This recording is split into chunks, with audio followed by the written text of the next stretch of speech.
28 મે Rajkot market યાર્ડના ભાવ જોઈએ તો બીટી કપાસના 1350 થી 1500, ટોકન ઘઉંના 498 થી 523, ટુકડા ઘઉંના 482 થી 590, સફેદ જુવારના 821 થી 875, લાલ જુવારના 800 થી 900, પીળી જુવારના 400 થી 500, બાજરીના 380 થી 475, તુવેરના 1871 થી 2290, પીળા ચણાના 1020 થી 1335, સફેદ ચણાના 1570 થી 2350, અડદના 1770 થી 1996, મગના 1500 થી 1770, દેશી વાલના 1250 થી 1750, વાલપાપડીના 1400 થી 1650, ચોળીના 2800 થી 3260, મઠના 1200 થી 1295, વટાણાના 1050 થી 1615, સિંગદાણાના 1580 થી 1720, જાડી મગફળીના 1115 થી 1334, ઝીણી મગફળીના 1100 થી 1304,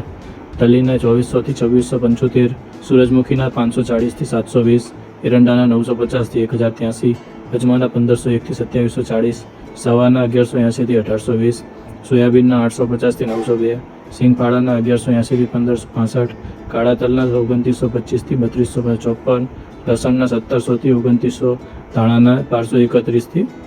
1500, સૂકા મરચાના 1200 થી 2550, ધાણીના 1350 થી 1750, વરિયાળીના 1000 થી 1501, જીરાના 4450 થી 5547, રાઈના 1140 થી 1340, મેથીના 1010 થી 1350, ઇસબગુલના 1900 થી 2620, અસીરિયાના 1990 થી 1990, કલોંજીના 3500 થી 3955, રાયડાના 990 થી 1070, રજકાના બીના 3950 થી 4850, ગવારના બીના 1015 થી 1040. રોજના બજાર ભાવ અને અન્ય માહિતી માટે આ યુટ્યુબ ચેનલ સબસ્ક્રાઈબ કરો, વિડીયોને લાઇક કરો અને મિત્રો સાથે શેર કરો. જો વિડીયોને તમે ફેસબુક પર જોતા હોય તો પેજને ફોલો કરો.